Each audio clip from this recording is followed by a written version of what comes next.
وسلم على سيدنا ومولانا محمد رسوله النبي الأمين المكين الحنين الكريم الرؤوف الرحيم أما بعد فأعوذ بالله من الشيطان الرجيم بسم الله الرحمن الرحيم قال الله تبارك وتعالى في القرآن المجيد والفرقان الحميد كيف تكفرون بالله وكنتم أمواتا كيف تكفرون وأنتم تتلى عليكم آيات الله وفيكم رسوله صدق الله مولانا العظيم إن الله وملائكته يصلون على النبي يا أيها الذين آمنوا صلوا عليه وسلموا تسليما الصلاة والسلام عليك يا سيدي يا رسول الله وعلى آلك وأصحابك يا سيدي يا حبيب الله الصلاة والسلام عليك يا نبي الله وعلى آلك وأصحابك يا سيدي يا رحمة للعالمين۔ اللہ رب العزت کا بے پایہ لطف و کرم اور احسان عظیم کے جس کی توفیق خاص سے آج ہم سب جامع مسجد حاضہ میں آقا علیہ الصلوۃ والسلام کے میلاد کا جشن منانے کے لیے اور نماز جمعہ ادا کرنے کے لیے جمع ہیں۔ اللہ رب العزت کی بارگاہ میں دعا ہے کہ مالک کائنات ہماری اس حاضری کو اپنی بارگاہ میں قبول و منظور فرمائے۔ یہ وہ عظیم لمحات ہیں کہ ہر عاشقوں کی محفل سجی ہوئی ہے، ہر عاشق جہاں جہاں پر بھی رہنے والے ہیں آقا علیہ الصلوۃ والسلام کی عشق میں فنا ہونے والے لوگ جہاں جہاں پر بھی ہیں، انہوں نے اپنے گھروں کو بھی سجایا ہوا ہے، اپنے دلوں کو بھی سجایا ہوا ہے اور اپنی مسجدوں کو بھی سجایا ہوا ہے، مسجدوں کو بھی سجایا ہوا ہے۔ اب یہ ہم لوگ جشن منا رہے ہیں کس کی آمد کا؟ وہ جو تاجدار ختم نبوت ہے، وہ جو سلطان الانبیاء ہے، ان کی ولادت کا جشن منا رہے ہیں کہ ان کی آمد ہوئی تھی۔ اس آخری نبی کی آمد کا ہم آج سب مل کر جشن منا رہے ہیں۔ ہر ایمان والا خوش ہے کہ اللہ تعالیٰ کے آخری نبی اور اللہ تعالیٰ کے حبیب کی آمد اس دنیا میں ہوئی ہے۔ اب یہ وہ آمد کا جشن ہے جو اللہ رب العزت نے بھی جس کا ذکر فرمایا ہے، اللہ کے فرشتوں نے بھی فرمایا ہے، اللہ تعالیٰ کے کل انبیاء نے بھی اس کا ذکر فرمایا ہے، اور اللہ تعالیٰ نے اسی ذکر کی برکت سے پوری کائنات کو تخلیق فرمایا ہے۔ اب وہ ذکر کیسا ہے کہ آمد کا ذکر اللہ رب العزت بھی فرما رہا ہے۔ وہ آمد کا ذکر اکیلے نہیں فرما رہا، بلکہ اس نے بھی ایک محفل سجائی تھی۔ رب کائنات نے ایک محفل سجائی تھی اور اس محفل کا عنوان ہی آمد مصطفیٰ تھا۔ اللہ رب العزت نے قرآن کریم میں ارشاد فرمایا، جب اللہ تعالیٰ نے انبیاء علیہم السلام کی ارواح کو جمع کیا اور ان سے خطاب فرمایا وَإِذْ أَخَذَ اللَّهُ مِيثَاقَ النَّبِيِّينَ لَمَا آتَيْتُكُم مِّن كِتَابٍ وَحِكْمَةٍ ثُمَّ جَاءَكُمْ رَسُولٌ۔ اللہ تعالیٰ نے انبیاء سے وعدہ لیا، اے انبیاء میں کائنات کو تخلیق فرماؤں گا، تمہیں کائنات میں بھیجوں گا، اور بھیجنے کے بعد تمہیں کتاب بھی دوں گا، حکمت بھی دوں گا، بلاغت بھی دوں گا، فصاحت بھی دوں گا، الغرض بادشاہت بھی دوں گا، لیکن جب میرا پیارا حبیب آ جائے، جب آمینہ کا دلارا آ جائے، اس وقت تم اپنی کتاب کو بھی چھوڑ دینا، اپنی شریعت کو بھی چھوڑ دینا، سب کچھ چھوڑ کر میرے حبیب پر ایمان لے کر آ جانا۔ اب یہاں پر ذکر آمد مصطفیٰ ہو رہی ہے، اور خطاب کرنے والا کون ہے؟ خطاب کرنے والا رب کائنات ہے۔ اور آمد مصطفیٰ کا ذکر سننے والے کون ہیں؟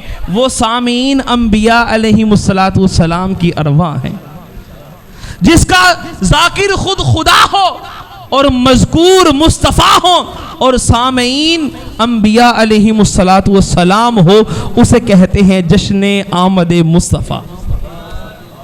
آمد مصطفیٰ کے جشن کا ذکر تو اللہ تعالیٰ نے عرشوں پر کیا ہے، عالم ارواح میں کیا ہے، اور وہ جشن ایسا نہیں تھا کہ جس جشن میں صرف اللہ تعالیٰ خود اکیلا موجود تھا، نہیں، اس جشن کے اندر انبیاء علیہم السلام کی ارواح کو جمع کیا گیا تھا۔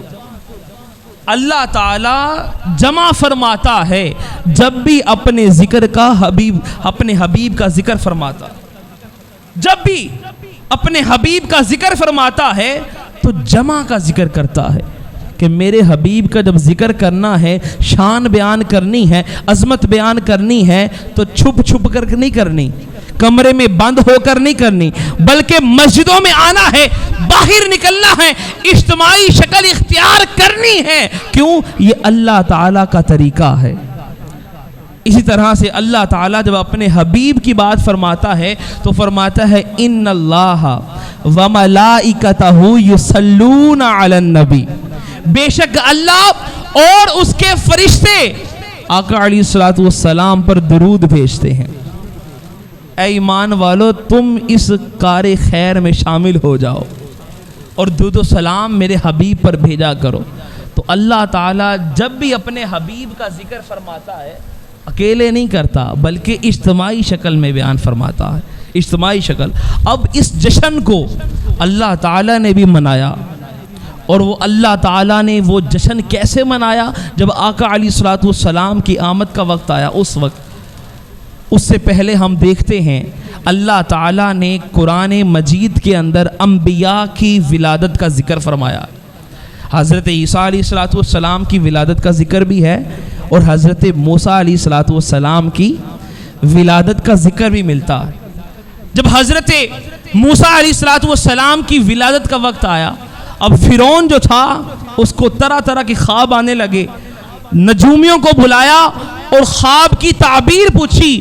نجومیوں نے کہا ان قریب تیری سلطنت میں ایک ایسے بچے کی ولادت ہوگی جو تیرا تخت الٹ کر رکھ دے گا۔ فرعون نے کہا میں اس کی ولادت نہیں ہونے دوں گا۔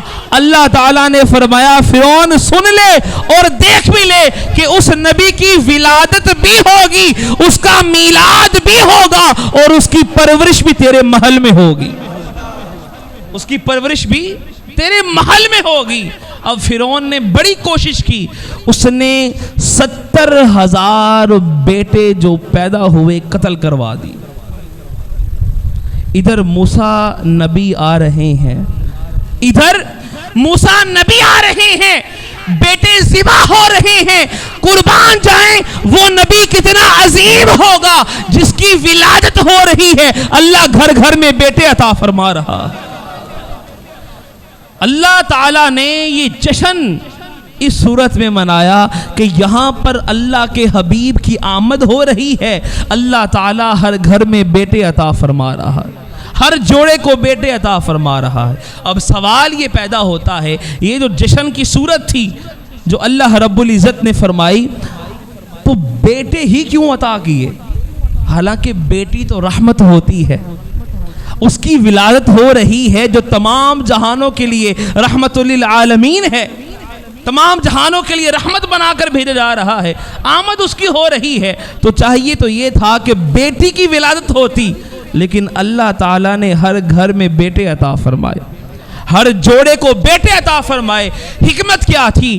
حکمت یہ تھی کہ وہ دور جاہلیت تھا، جس دور میں جب جوڑے کو اور گھر میں یہ پتہ چلتا کہ ہمارے گھر میں بیٹی کی ولادت ہو رہی ہے، وَإِذَا بُشِّرَ أَحَدُهُمْ بِالْأُنْثَىٰ ظَلَّ وَجْهُهُ مُسْوَدًّا وَهُوَ كَظِيمٌ، جب پتہ چلتا کہ ہمارے گھر بیٹی کی ولادت ہو رہی ہے تو ان کے چہرے بگڑ جاتے، چہرے کا رنگ سیاہ پڑ جاتا، اور وہ یہ سوچتے اب ہمیں اس کی پرورش کرنی پڑے گی۔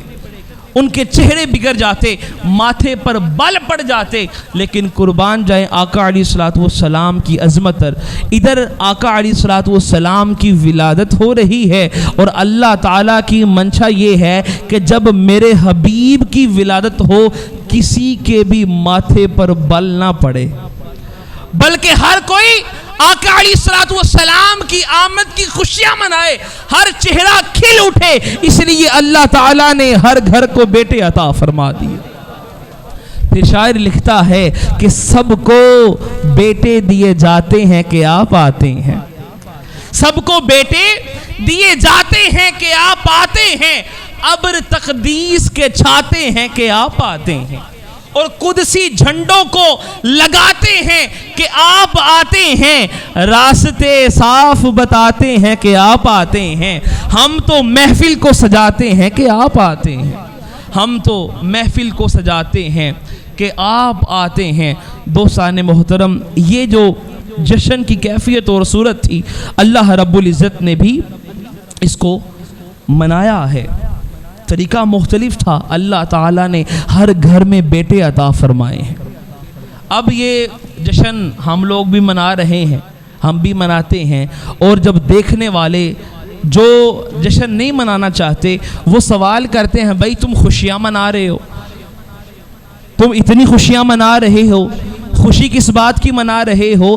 اسی دن تو آقا علیہ الصلوۃ والسلام کی وصال بھی ہوا تھا، وفات مبارک بھی ہوئی تھی، وفات کا غم مناتے نہیں ہو اور خوشیاں منائی جا رہے، وفات اس کا غم نہیں منا رہے بلکہ تم خوشیاں منا رہے ہو، تو اس کو سمپل اور سادہ سا جواب دینا ہے۔ اس کا جواب یہ دینا ہے کہ اللہ تعالیٰ نے قرآن میں بیان فرمایا ہے لَقَدْ مَنَّ اللَّهُ عَلَى الْمُؤْمِنِينَ إِذْ بَعَثَ فِيهِمْ رَسُولًا، تحقیق اللہ تعالیٰ نے مؤمنوں پر احسان کیا کہ اس نے اپنا حبیب ان میں مبعوث فرما دیا، اپنا حبیب ان میں مبعوث فرما دیا۔ یہ اللہ تعالیٰ نے کیا کیا ہے؟ بولیے گا کیا کیا ہے؟ احسان کیا ہے۔ اب مجھے یہ بتائیں احسان کسے کہتے ہیں؟ میں امجد صاحب آپ کو ایک گھڑی پیش کروں، تحفہ دوں، اور وہ تھوڑے دن بعد واپس لے لوں، اور سال گزرنے کے بعد یہ میں کہوں کہ جو گھڑی میں نے آپ کو دی تھی وہ میں نے آپ پر احسان کیا تھا، تو آپ کیا کہیں گے؟ کیسا احسان؟ وہ گھڑی تو آپ نے واپس لے لی تھی، آپ کس منہ سے احسان جتلا رہے ہیں؟ اللہ نے قرآن میں کہہ دیا میں نے مومنوں پر احسان کیا ہے کہ ان میں اپنا رسول مبعوث فرما دیا ہے، کہ میرے آقا کی ولادت ہوئی، میرے آقا اس کائنات میں تشریف لائے، بس پھر لائے ہیں، پھر ہمیشہ ہمیشہ کے لیے تشریف لائے ہیں۔ جب وہ آ گئے ہیں اللہ تعالیٰ نے اپنے پاس نہیں بلایا بلکہ کائنات میں بھیج دیا ہے، اس لیے فرمایا کہ میں نے مومنوں پر احسان کیا ہے۔ آقا علیہ الصلوۃ والسلام زندہ بھی ہیں اور ہمارا سلام بھی سن رہے ہیں۔ ارے غم وہ کریں جن کے چلے گئے، جن کے ان کو چھوڑ کر چلے گئے۔ میرا نبی کل بھی زندہ تھا، آج بھی زندہ ہے، اور قیامت تک کے لیے زندہ رہے گا، قیامت تک کے لیے زندہ رہے گا۔ تو پھر میں کیوں نہ کہوں کہ ہر بے اصول کے لیے فطری اصول زندہ ہے، ہر بے اصول کے لیے فطری اصول زندہ ہے۔ چبن میں رہ کر خاروں کی پھول زندہ ہے، اور جشن میلاد منا کر بتا رہے ہیں زمانے کو ہم ہی وہ لوگ ہیں جن کا رسول زندہ ہے، ہم ہی وہ لوگ ہیں جن کا رسول زندہ ہے۔ تو اللہ تعالیٰ نے اپنے حبیب کو جب اس کائنات میں بھیجا تو پھر ہمیشہ ہمیشہ کے لیے بھیج دیا۔ وہ اور تھے کہ جن کی نبوتیں محدود تھیں، لیکن اللہ تعالیٰ نے اپنے حبیب کی نبوت کو بھی لامحدود کر دیا ہے۔ اللہ رب العزت نے قرآن کریم میں ارشاد فرمایا کیف تکفرون، تم کافر کیسے ہو سکتے ہو؟ تم کافر کیسے ہو سکتے ہو؟ آج لوگ فتوے لگاتے ہیں، کہتے ہیں جی تم میلاد مناتے ہو، تم شرک کرتے ہو، میلاد منانا جی بدعت ہے۔ انہیں جواب دو، میلاد منانا نہ شرک ہے نہ بدعت ہے، بلکہ میلاد منانا یہ اعلان توحید ہے۔ یہ کیا ہے جی؟ اعلان توحید ہے۔ کیوں؟ جو پیدا ہو وہ خدا نہیں ہوتا، جو پیدا ہو وہ خدا نہیں ہوتا۔ آقا علیہ الصلوۃ والسلام پیدا ہوئے ہیں اور میلاد اسی کا منایا جاتا ہے جو پیدا ہو، اور جو پیدا نہ ہو وہ خدا ہوتا ہے، اور جو پیدا ہو وہ مصطفیٰ ہوتا ہے، وہ مصطفیٰ ہوتا ہے۔ تو شرک کی بات کرنے والوں، اللہ رب العزت نے قرآن میں فرما دیا، فرمایا کیفا تکفرون، تم کافر کیسے ہو سکتے ہو، وَأَنْتُمْ تُتْلَى عَلَيْكُمْ آیات اللہ، حالانکہ میرے حبیب کے غلاموں تم وہ خوش نصیب لوگ ہو کہ جن پر اللہ کی آیات کی تلاوت کی جاتی ہے۔ وفیکم رسول، اور تمہارے درمیان میرا حبیب موجود ہے، تمہارے درمیان میرا رسول موجود ہے۔ اب اللہ رب العزت نے سورہ آل عمران کی آیت نمبر 101 میں جب ارشاد فرمایا تو آغاز میں فرمایا کیف تکفرون، بھلا تم کافر کیسے ہو سکتے ہو۔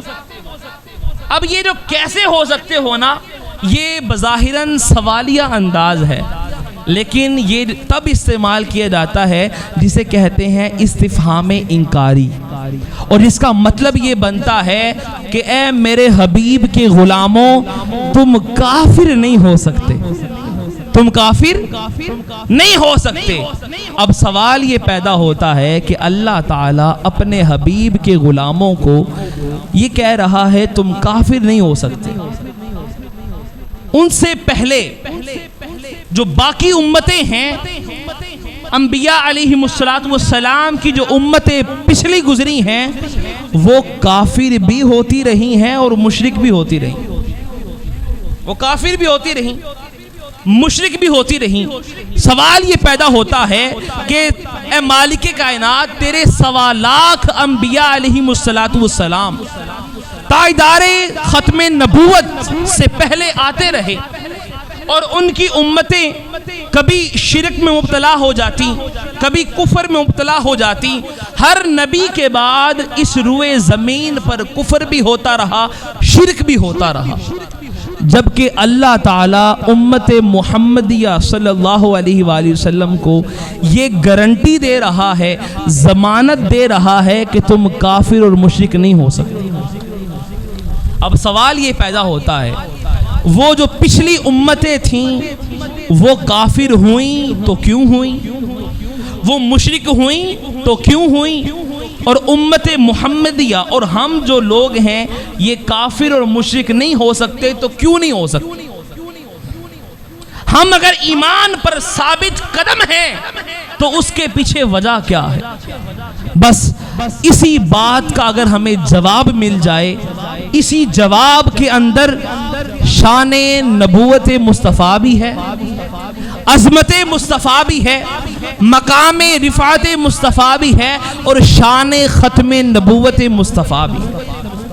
اسی جواب کے اندر کہ وہ جو پچھلی امتیں تھیں وہ کفر اور شرک میں مبتلا کیوں ہوتی رہیں، اور یہ جو امت محمدیہ ہے مجموعی طور پر یہ کفر اور شرک میں مبتلا کیوں نہیں ہو سکتی۔ بس اس کی وجہ تلاش کرنی ہے۔ اس کی وجہ یہ ہے جو پچھلی امتیں ہوتی تھیں ان میں جب اللہ رب العزت اپنا نبی بھیجتا، اپنا رسول بھیجتا، وہ نبی آتا، لوگوں کو توحید کا پیغام دیتا اور پوری کائنات میں توحید کا جھنڈا لہراتا، لوگ ایمان لے کر آتے۔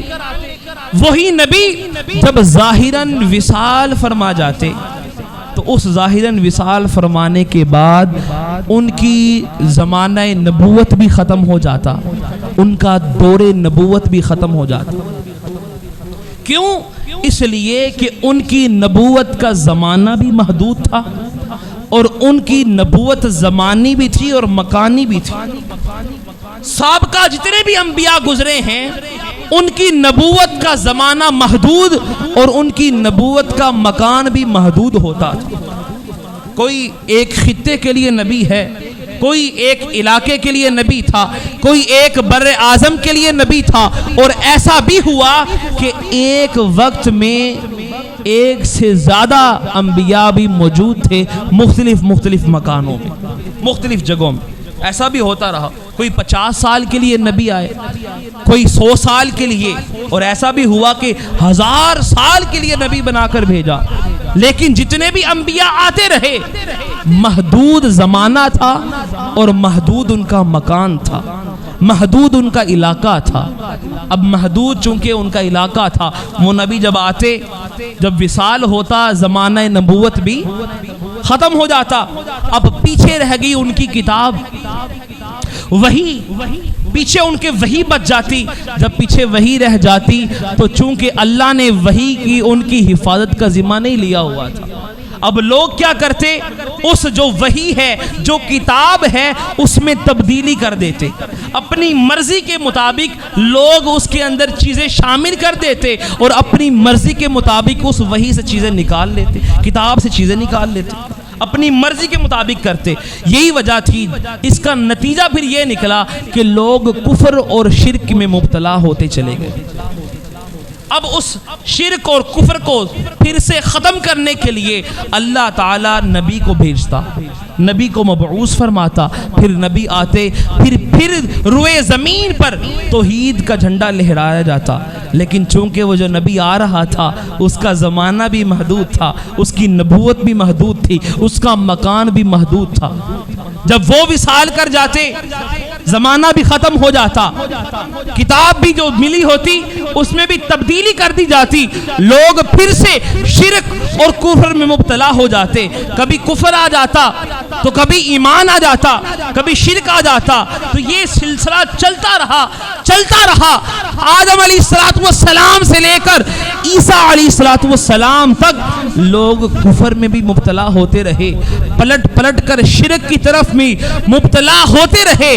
لیکن اب وہ آ رہا تھا جو انبیاء کا تاجدار تھا، اب وہ آ رہا تھا جو تاجدار ختم نبوت تھا، اب اس کی آمد ہو رہی تھی، جو آمینہ کا دلارا تھا جسے محمد الرسول اللہ کہا جاتا ہے۔ اب اس کی جب ولادت ہوتی ہے، ابھی جب آپ دنیا میں تشریف لا رہے ہیں، سیدہ آمینہ سلام اللہ علیہا آپ کی والدہ فرماتی ہیں قد خرج منی نورا، مجھ سے ایک ایسا نور نکلا جس سے شرق اور غرب تک ساری کائنات میری آنکھوں کے سامنے روشن ہو گئی۔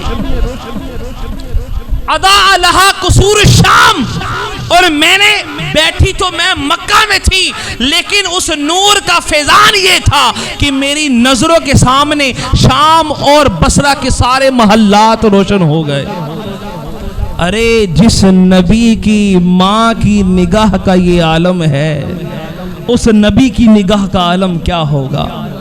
وہ بیٹھی تو مکہ میں تھیں، لیکن ساری کائنات ان کی نظروں کے سامنے آ گئی تھی۔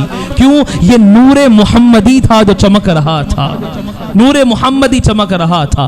اب آقا علیہ الصلوۃ والسلام نے ابھی نہ اعلان توحید فرمایا ہے، نہ اعلان نبوت فرمایا ہے، نہ ابھی زمین پر قدم رکھا ہے۔ جیسے ہی گود میں آتے ہیں، اتنے میں 360 بت جو خانہ کعبہ میں تھے، جو مکہ میں تھے، از خود گر جاتے ہیں، از خود ٹوٹ کر تباہ ہو جاتے ہیں، گر جاتے ہیں۔ آقا علیہ الصلوۃ والسلام کی آمد کا یہ وہ اعلان تھا کہ شرک میں مبتلا ہونے والوں، 360 بتوں کی پوجا کرنے والوں، تمہیں مبارک ہو، اب وہ رسول آ گیا ہے جو شرک کی جڑ کا خاتمہ کرنے والا ہے، جو شرک کی جڑ سے اس کا خاتمہ کرنے والا ہے، جو پوری کائنات میں توحید کا جھنڈا لہرانے والا ہے۔ اب اس رسول کی آمد ہو گئی ہے۔ اب اس رسول کی آمد ہو گئی ہے. اب آقا علیہ الصلوۃ والسلام کے پھر جیسے ہی قدم زمین پر لگتے ہیں، سب سے پہلا جو کام آقا علیہ الصلوۃ والسلام نے کیا کہ آقا علیہ الصلوۃ والسلام رب کی بارگاہ میں سجدہ کرتے ہیں، اور سجدہ کرنے کے بعد اللہ تعالیٰ کی بارگاہ میں دعا کرتے ہیں، اللہم ربی حبلی امتی، اے مالک کائنات میری امت، میری امت، میری امت. ارے وہ نبی جو ولادت کے ساتھ ہی اپنی امت کی بخشش کروا رہا ہے، تو سوچیے گا قیامت کے دن کس قدر شفاعت کا عالم ہوگا کہ جب حسن مصطفیٰ اپنے پورے جوبن پر ہوگا، اور وہ حسن مصطفیٰ جب ساری کائنات کے لوگ انبیاء علیہم السلام کی بارگاہ میں حاضر ہو کر آئیں گے اور کہیں گے کہ ہماری شفاعت فرمائیے، سارے انبیاء ایک ہی نبی کی طرف اشارہ کریں گے، اور وہ تاجدار ختم نبوت کی ذات ہوگی، اور وہ آقا علیہ الصلوۃ والسلام کی ذات ہوگی.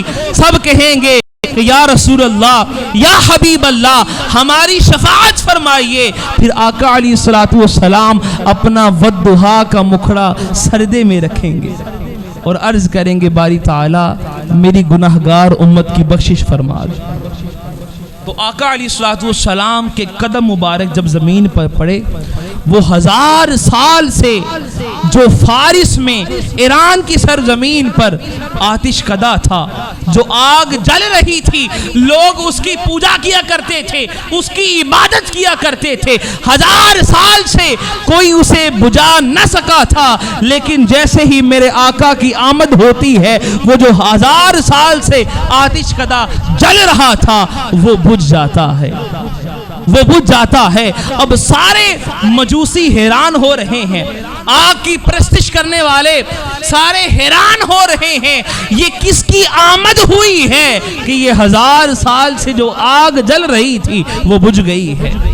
اللہ تعالیٰ نے آقا علیہ الصلوۃ والسلام کی آمد کا یہ اعلان فرما دیا کہ آگ کی پوجا کرنے والوں اور ظلم کی آگ میں جلنے والوں، اب اس رسول کی آمد ہو گئی ہے جو لوگوں کو ایمان کی ٹھنڈک دے گا اور اس ظلم کی آگ کو ایمان کی ٹھنڈک سے بجھا دے گا. اس رسول کی آمد ہوئی ہے جو لوگوں کو محبت کی ٹھنڈک دے گا، جو لوگوں کو پیار کی محبت دے گا، جو لوگوں کو امن کی ٹھنڈک عطا فرمائے گا. اب اس رسول کی آمد ہو گئی ہے، اس رسول کی آمد ہو گئی ہے. آتش کدا بھی بجھ گیا، 360 بت بھی گر گئے.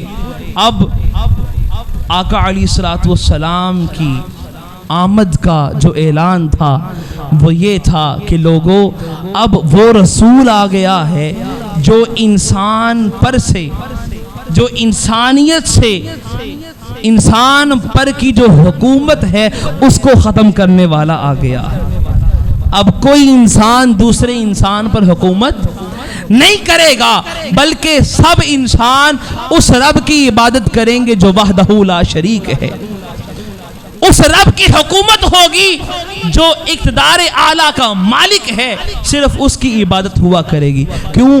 اب وہ رسول آ گیا ہے جو امیر اور غریب کا فرق مٹانے والا ہے، جو کالے اور گورے کا فرق مٹانے والا ہے، جو عرب اور عجم کا فرق مٹانے والا ہے. اب اس رسول کی آمد ہو گئی ہے جو سارے کے سارے فرقوں کو مٹانے والا رسول آ گیا. اس رسول کی آمد ہو گئی ہے. اس لیے اللہ رب العزت نے آقا علیہ الصلوۃ والسلام کو جب نبی مبعوث فرمایا، اس کائنات میں آقا علیہ الصلوۃ والسلام تشریف لائے. اب وہ ان کا زمانہ محدود نہیں تھا، ان کی مکان بھی محدود نہیں تھا، ان کا کچھ بھی محدود نہیں تھا، ان کو نبوت بھی لامحدود عطا کر دی گئی تھی. اس لیے فرمایا وما ارسلناک الا کافۃ للناس، اے حبیب ہم نے آپ کو تمام انسانیت کے لیے نبی بنا کر بھیجا ہے. تمام انسانیت کے لیے آقا علیہ الصلوۃ والسلام کو نبی بنا کر بھیجا گیا ہے.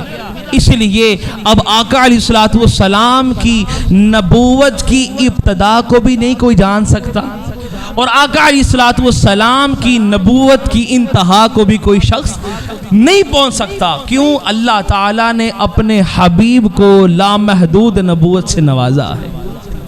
زمانہ بھی لامحدود ہے، وحی اور کتاب بھی اس کا زمانہ بھی لامحدود ہے. اب اللہ رب العزت نے فرمایا وَأَنْتُمْ تُتْلَى عَلَيْكُمْ آیات اللہ. تم کافر کیسے ہو سکتے ہو؟ تم کافر نہیں ہو سکتے. کیوں؟ اس کی وجہ یہ ہے کہ تم پر اللہ کی آیات کی تلاوت کی جا رہی ہے. اب اللہ کی آیات یہ وہ والی آیات ہیں جو پہلے انبیاء ان کی کتابیں بدل گئی تھیں، لیکن اب وہ رسول آ گیا ہے جس کی کتاب کو کوئی بدل نہیں سکتا، جس کے اندر ایک حرف کی بھی کوئی بندہ تبدیلی نہیں کر سکتا. کیوں؟ اس رسول کی حفاظت کا ذمہ بھی اللہ نے لیا ہے اور اس رسول پر نازل ہونے والی کتاب کا ذمہ بھی اللہ نے لیا. اب اس لیے اللہ تعالیٰ نے فرمایا تمہارے درمیان کتاب بھی موجود ہے اور تمہارے درمیان رسول بھی موجود ہے. اب کافر وہی ہوگا جس کا تعلق کتاب سے نہیں ہوگا یا جس کا تعلق رسول کے ساتھ نہیں ہوگا. جس کا تعلق میرے حبیب سے نہیں ہے وہ بھی کافر ہے، اور جس کا تعلق میری کتاب سے نہیں ہے وہ بھی کافر ہے. اب اگر تم چاہتے ہو کہ تم کافر اور شرک میں مبتلا نہ ہو تو کفر کے اندر مبتلا نہ ہونے کے لیے ضروری ہے تم کتاب کو بھی تھامو اور رسول کی ختم نبوت پر ایمان لے کر بھی آؤ. رسول کی ختم نبوت پر ایمان لے کر آؤ. کیوں؟ اگر تم نہیں مانو گے تو پھر اپنے آپ کو مسلمان کہنے کا حق تمہیں نہیں ہے. اس لیے فرمایا وَأَنْتُمْ تُتْلَى عَلَيْكُمْ آیات اللہ وَفِيكُمْ رَسُولُ. ابھی رسول موجود ہیں، وہ اور تھے کہ جو چلے گئے تو ان کی امت پلٹ پلٹ کر کفر میں مبتلا ہوتی گئی. اب وہ رسول آ گیا ہے جو کفر کو مٹانے والا ہے اور توحید کا جھنڈا کائنات میں لہرانے والا ہے. اب اس رسول کی آمد ہو گئی ہے، اس لیے اب کسی اور نبی کی ضرورت نہیں ہے. باقی انبیاء کے جانے کے بعد اور نبی کی ضرورت اس لیے پیش آتی تھی کہ اس کی کتاب بھی بدل دی جاتی تھی. اس کا زمانہ چونکہ محدود تھا اس لیے نئے نبی کی ضرورت ہوتی تھی. جب آقا علیہ الصلوۃ والسلام کی ولادت ہوئی اس کے بعد اللہ تعالیٰ نے فرمایا اے حبیب ہم نے آپ کو اتنا چاہا ہے کہ اب ہم نے آپ سے کلام کر لیا ہے. اللہ تعالیٰ نے فرمایا آپ کے کلام کرنے کے بعد اللہ تعالیٰ یہ نہیں چاہتا کہ وہ کسی اور سے کلام فرمائے. جب اللہ تعالیٰ کسی اور سے کلام نہیں فرمائے گا تو پھر کوئی اور بھی نبی نہیں آ سکتا. تو اس لیے آقا علیہ الصلوۃ والسلام کی نبوت بھی لامحدود ہے اور آقا علیہ الصلوۃ والسلام کی نبوت کا زمانہ بھی لامحدود ہے. آج ہم 1400 سال بعد نبی کا جشن منا رہے ہیں تو سوچئے گا کہ وہ لوگ بھی کتنے خوش نصیب ہوں گے کہ ابھی آقا علیہ الصلوۃ والسلام کی آمد نہیں ہوئی. لوگ تب بھی آقا علیہ الصلوۃ والسلام کے انتظار میں آمد کا جشن منا رہے ہیں. لوگ انتظار میں جشن منا رہے ہیں. آج ہم جب میلاد کی بات کرتے ہیں لوگ بڑے تنگ جیب ہو جاتے ہیں، لیکن آؤ میں آپ کو بتاتا ہوں تاریخ میں ایک بندہ ایسا بھی گزرا ہے جس نے آقا علیہ الصلوۃ والسلام کی آمد کے انتظار میں 400 علماء کی خدمت کی تھی. کتنے علماء کی؟ 400 علماء کی خدمت کی تھی. وہ بادشاہ تھا یمن کا جس کا نام تھا تبا حمیری اس کا نام تھا. اور وہ جب مکہ میں آتا ہے جاہو جلال دیکھتا ہے پھر یثرب چلا جاتا ہے. جب یثرب جاتا ہے اپنے ساتھ 400 علماء کو لے کے جاتا ہے. کتنے علماء کو؟ 400 علماء کو لے کر جاتا ہے. اب علماء چونکہ پڑھے لکھے ہوتے ہیں ان کو پتا تھا یثرب وہ جگہ ہے جہاں پر اللہ کے آخری نبی نے آنا ہے. اللہ کے آخری نبی نے ہجرت کر کے آنا ہے. وہ 400 علماء مل جاتے ہیں اور کہتے ہیں ہمیں موت تو آ سکتی ہے لیکن ہم یہ جگہ نہیں چھوڑ سکتے. ابھی آقا علیہ الصلوۃ والسلام کی ولادت نہیں ہوئی، ابھی بس انتظار ہے کہ کسی آخری نبی نے آنا ہے اور اس کی جو ہجرت گاہ ہوگی وہ یہ یثرب ہوگا، اس یثرب کو وہ مدینہ بنا دے گا۔ ہم اس کے انتظار میں یہاں پر رکے رہیں گے، ہم اس کے انتظار میں یہاں پر رکے رہیں گے۔ وہ سب یہ طے کر لیتے ہیں کہ ہم نے بادشاہ کو یہ کہنا ہے کہ ہم یہ جگہ چھوڑ کر نہیں جائیں گے۔ بادشاہ حیران ہوتا ہے، اپنے وزیر سے کہتا ہے کہ وزیر جا کے پتہ کرو یہ 400 علماء اس جگہ کو چھوڑ کر جانا کیوں نہیں چاہتے۔ جب پتہ کیا جاتا ہے اب وزیر بھی ان کی طرف ہو جاتا ہے، وزیر بھی کہتا ہے بادشاہ سلامت تسی جانا ہے تو اے جگہ چھڑ کے چلے جاؤ، میں اور میری آنے والی نسلیں یہاں پر رہ کر جان دینا چاہتی ہیں۔ کیوں؟ یہاں پر اللہ کے آخری نبی نے آنا ہے۔ اب وہ وہاں پر رک جاتے ہیں، انتظار کرتے ہیں۔ بادشاہ کہتا ہے ٹھیک ہے آخری نبی نے آنا ہے تو ایسا کرو میں تمہیں ایک خط لکھ کے دے رہا ہوں، میں تمہیں ایک خط لکھ کے دے رہا ہوں۔ اب وہ خط لکھتا ہے، اس کے اندر یہ لکھتا ہے کہ اے اللہ کے آخری نبی، میں آپ پر بھی ایمان لے کر آتا ہوں اور آپ کے رب پر بھی ایمان لے کر آتا ہوں۔ میں اس جگہ پر بیٹھ کر انتظار کر رہا ہوں، اگر میری زندگی رہی اور یہ اللہ کو منظور ہوا تو ہماری ملاقات ہوگی، میں ہاتھ میں ہاتھ دے کر بھی آپ پر ایمان لے کر آ جاؤں گا۔ اگر زندگی کا ساتھ نہ رہا تو پھر مجھے اپنا امتی ہونا قبول فرما لیجئے گا، مجھے اپنی امت میں قبول فرما لیجئے گا اور کل قیامت کے دن میری شفاعت فرما دیجئے گا۔ اب وہ کیا کرتا ہے، وہ خط وہ 400 علماء کو پکڑا دیتا ہے اور وصیت کر کے جاتا ہے یہ خط تم نے اپنی نسل در نسل یہ خط پہنچانا ہے۔ آقا علیہ الصلوۃ والسلام نے اس جگہ پر آنا ہے اور تم نے یہ میرا خط میرے حبیب کو پہنچانا ہے۔ وہ 400 علماء کی خدمت کرتا ہے، 400 علماء کے لیے گھر بنواتا ہے، 400 علماء کی پھر شادیاں کرواتا ہے، 400 علماء کے لیے رہائش کا، ان کے کھانے پینے کا انتظام کرتا ہے۔ اب مجھے یہ بتائیے، وہ ایک بادشاہ تھا، وہ ابھی حضور کا امتی نہیں ہوا اور وہ اتنا حضور کی آمد پر خرچہ کر رہا ہے۔ وہ امتی نہ ہو کر اتنا خرچہ کرے تو کائنات اس کا اتنا چرچا کرتی ہے، اور جو امتی ہو کر حضور کی ذات اقدس کے لیے خرچ کرتا ہے، سوچئے گا کائنات میں اس کا کتنا چرچا ہوگا، اللہ کی بارگاہ میں اس کا کتنا چرچا ہوگا۔ اب وہ بادشاہ تھا، خط دے کے چلا جاتا ہے۔ اب یہ خط دیے ہوئے 1000 سال گزر جاتے ہیں۔ اب وہ خط چلتے چلتے چلتے چلتے نسل در نسل چلتا رہتا ہے، چلتا رہتا ہے۔ ادھر آمینہ کے لال کی دنیا میں آمد ہو جاتی ہے۔ آمینہ کا لال دنیا میں جب تشریف لاتا ہے، آقا علیہ الصلوۃ والسلام نے 40 سال کی عمر جب پائی، اعلان نبوت فرمایا، 13 سال مکہ میں رہے، 53 سال کی عمر آقا علیہ الصلوۃ والسلام ہجرت کر کے جب مدینہ جا رہے ہوتے ہیں، ہجرت کر کے جب مدینہ جا رہے ہوتے ہیں، رستے میں لوگوں کو پتہ چل جاتا ہے تاردار ختم نبوت کی آمد ہو رہی ہے، وہ نبیوں کے سردار کی آمد ہو رہی ہے۔ اتنے میں وہ خط ابو لیلہ انصاری کو پکڑایا جاتا ہے۔ یہ وہ خط ہے جو طبا نے 1000 سال پہلے لکھا تھا۔ یہ خط آقا علیہ الصلوۃ والسلام کی بارگاہ میں جا کر پیش کیا جائے۔ ابو لیلہ انصاری جب جا رہے ہوتے ہیں، جیسے ہی آقا علیہ الصلوۃ والسلام کی نظر نبوت ابو لیلہ انصاری پر پڑتی ہے، آقا علیہ الصلوۃ والسلام پوچھتے ہیں انت ابو لیلہ؟ فوراً پوچھا کیا تم ابو لیلہ ہو؟ عرض کرتے ہیں جی ہاں یا رسول اللہ۔ حیران ہو جاتے ہیں۔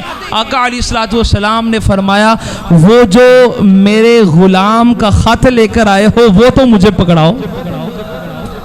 ابھی دنیا میں ولادت نہیں ہوئی تھی، ولادت سے 1000 سال پہلے بندہ حضور سے محبت کا اظہار کرے اور حضور کے نام پر خرچ کرے، حضور اس کو جانتے ہیں، اور جو ولادت کے بعد حضور کے نام پر خرچ کرے، کیا حضور اس کو نہیں جانتے ہوں گے؟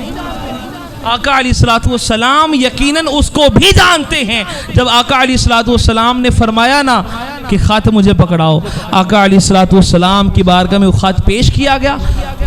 آقا علیہ الصلوۃ والسلام نے حضرت سیدنا ابو بکر صدیق رضی اللہ تعالی عنہ سے فرمایا، اے پیارے صدیق اس خط کو ذرا پڑھ کے سناؤ کہ اس میں لکھا گیا ہے۔ اب وہ خط پڑھتے جاتے ہیں، ادھر آقا علیہ الصلوۃ والسلام کی چشمان مقدس سے آنسو جاری ہو جاتے ہیں۔ اب یہ وہ دعوت تھی جو آدم علیہ الصلوۃ والسلام نے بھی دعوت دی، وہ آخری نبی آنے والا ہے۔ من بعد اسمہ احمد، آسمانوں میں جس کا نام احمد ہوگا، زمین پہ جس کا نام محمد ہوگا۔ حضرت عیسیٰ علیہ الصلوۃ والسلام تک انبیاء نے ایک ہی دعوت، دو ہی دعوتیں دی، ایک رب کی طرف دعوت دی اور یہ بتایا کہ میرے بعد آخری نبی آنے والا ہے، میرے بعد آخری نبی آنے والا ہے۔ ہر نبی نے آخری نبی کی دعوت دی، اس کی طرف پیغام پہنچایا۔ یہی وجہ تھی طبہ کو جب یہ خبر ملی اس نے خط لکھ دیا۔ آقا علیہ الصلوۃ والسلام کی بارگاہ میں جب پہنچا، آقا علیہ الصلوۃ والسلام نے خط سنا، چشمان مقدس سے آنسو جاری ہوئے۔ آقا علیہ الصلوۃ والسلام نے فرمایا، مرحبا یا اخی الصالح، اے میرے بھائی تمہیں مبارک ہو، ہم تمہیں دین اسلام میں آنے کے لیے ویلکم کرتے ہیں۔ اے میرے غلام، میں نے تجھے اپنی امت میں ایک امتی چن لیا ہے۔ آقا علیہ الصلوۃ والسلام اس کی نوکری کو اپنی بارگاہ میں قبول فرما لیتے ہیں۔ تو جب 1000 سال پہلے لکھا جانے والا خط اللہ تعالیٰ اس کو آگے پیچھے نہیں ہونے دیتا، تو 1000 سال کے بعد جو امتی آ کر سلام بھیج رہے ہیں، اللہ تعالیٰ اس کو کیسے آگے پیچھے ہونے دے سکتا ہے؟ وہ خط تھا، وہ کسی اور کے پاس نہیں گیا بلکہ آقا علیہ الصلوۃ والسلام کے پاس پہنچا۔ آج امتی اگر سلام بھیجتا ہے، امتی اگر محبت کا اظہار کرتا ہے، امتی اگر آقا علیہ الصلوۃ والسلام کے نام پر خرچ کرتا ہے، امتی اگر آقا علیہ الصلوۃ والسلام کی آمد کی خوشی مناتے ہوئے گھروں کو سجاتا ہے، مسجدوں کو سجاتا ہے، آقا علیہ الصلوۃ والسلام اس کی اس محبت کو نہ صرف جانتے ہیں بلکہ اس کی اس محبت کو قبول بھی فرماتے ہیں۔ آؤ اس محبت کے اندر میں آپ سب کو شرکت کرنے کی دعوت دے رہا ہوں کہ اس محبت کے اندر تم نے اس طرح سے شامل ہونا ہے کہ اپنی محبت کا اظہار کرتے ہوئے یہ جو مسجد سجائی گئی ہے، اس پر خرچ کیا گیا ہے۔ میں مسجد کی انتظامیہ کے کچھ افراد سے گزارش کروں گا ذرا کھڑے ہو جائیں، اور میں آپ سب سے گزارش کروں گا کہ آپ سب نے بھرپور محبت کے ساتھ ان کے ساتھ تعاون کرنا ہے، بھرپور محبت کے ساتھ آقا علیہ الصلوۃ والسلام کی ولادت کی خوشی میں خرچ کرنا ہے۔ آپ کا ادھر سے دیا ہوا 1 روپیہ بھی اللہ تعالیٰ کی بارگاہ میں قبول ہوگا۔ اللہ تعالیٰ یہ نہیں دیکھتا کہ بندہ کروڑ دے رہا ہے، 1000 دے رہا ہے، 100 دے رہا ہے، بلکہ اللہ یہ دیکھ رہا ہے کہ بندے کی دیتے وقت نیت کیا ہے، بندہ کس کی خاطر دے رہا ہے۔ دنیا کی خاطر دے رہا ہے کہ آج میں کروڑ روپے دیواں گا تو مجھے دنیا دیکھے گی، یہ اس لیے دے رہا ہے کہ میرے آقا کی آمد ہوئی تھی، اس کی خوشی کا سما کرنا ہے، تو جتنا جی آتا ہے میں خرچ کرتا چلا جاؤں۔ میں گزارش کروں گا کہ آپ جو محبت والے افراد جو ہیں مل کر اس کار خیر میں شرکت فرمائیں کہ جو میں نے آپ کو یہ واقعہ سنایا کہ 1000 سال پہلے وہ جو خرچ کر رہا ہے، حضور اس کا خرچ جان رہے ہیں کہ وہ بادشاہ تھا، اس نے خرچ کیا تھا۔